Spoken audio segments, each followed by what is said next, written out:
Into my story. When I first came out of high school, I had an idea that I wanted to help people, so I started a degree in social science welfare studies, but it was quite a difficult degree and I wasn't really ready for the commitment at that stage. It got hard fairly quickly and straight away I found the easy way out was I was quite good with relating to people, so I learned very quickly that I could earn a lot of money in the IT sector, being an account manager and a business development manager.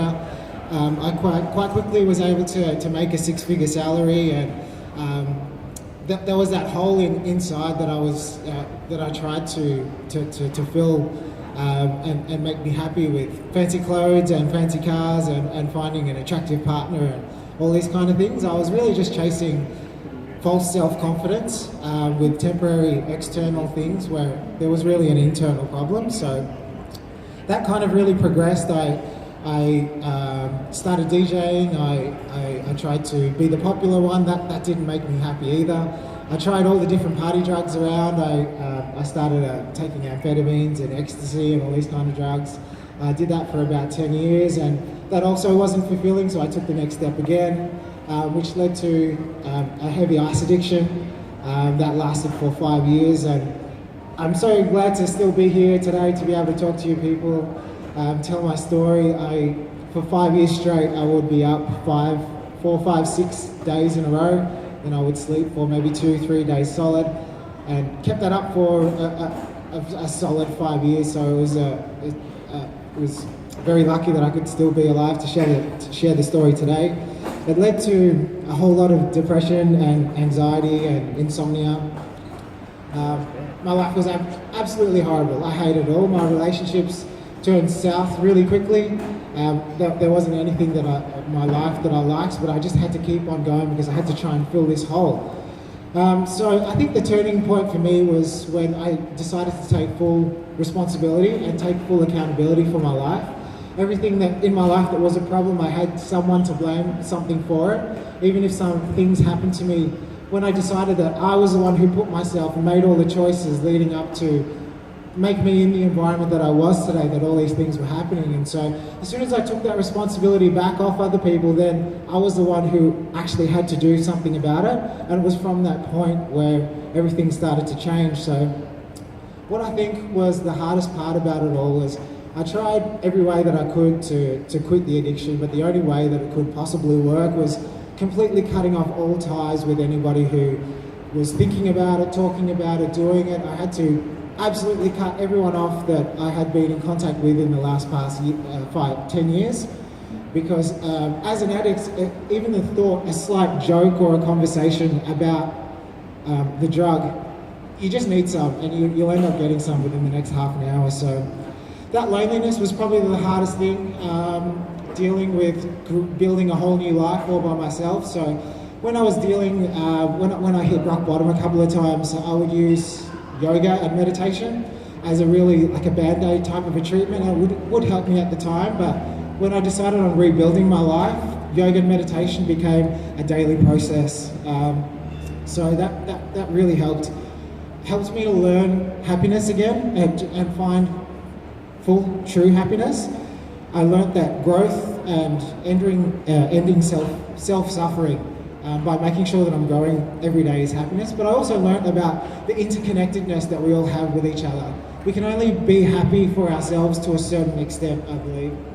And it isn't until we take others' suffering and their happiness onto put them on our plate as well. And once we do that, like I have, then we can be truly and fully happy. So this led me into a career change. I didn't really care about making money anymore. I wanted to help people and help the greater good. So I got into environmental science, where I am now at the end of my second year at Deakin University.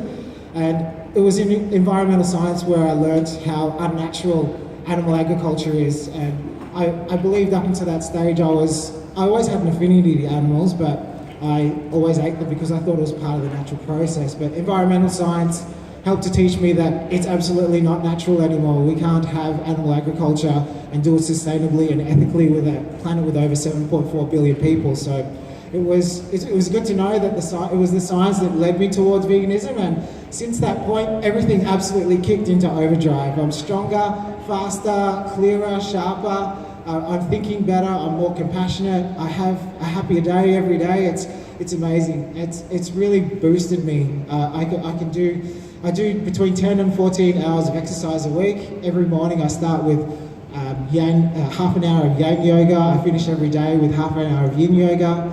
I do an hour of weights and cardio every day.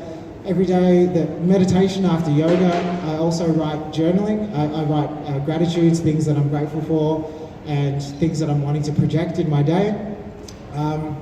This also includes studying up to 70 hours a week, 70 plus, 70, 80 hours.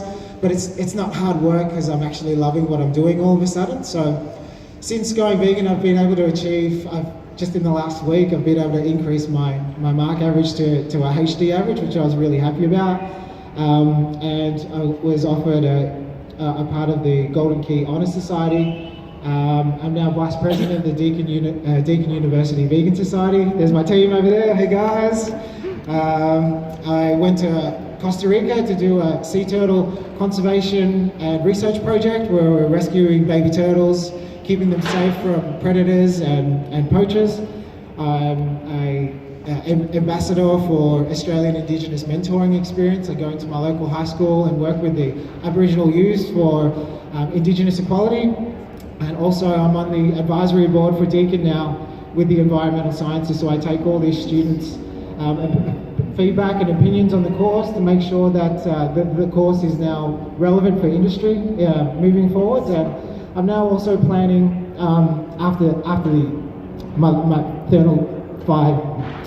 final third year this year, I'm planning a postgraduate in looking at intensive animal agriculture areas, say somewhere in the southwestern Victoria, and look at the nutrient loads, how it's affecting the land as far back as our data can go, so maybe 30, 40 years or so, and comparing intensive animal agriculture to vegetables and fruits, and then using mathematical equations to project in the future, maybe another 30, 40 years, what that means for our soil and our land, and to see how much we can, and then use that as a basis as for veganism, and how veganism can be the best way to move forwards in environmental sustainability. So yeah, I'm really excited about that, and just want to thank you guys for coming. And this is a really emotional time for me. Quite often it was too difficult for me to want to make these changes, but knowing that I could actually get out of it and hopefully help and maybe come and do something like this and help somebody else someday has really helped me get through it. So thank you so much, guys. I think that's enough for me, and I'll pass on firstly to the guys to introduce themselves. Vanessa, you're first.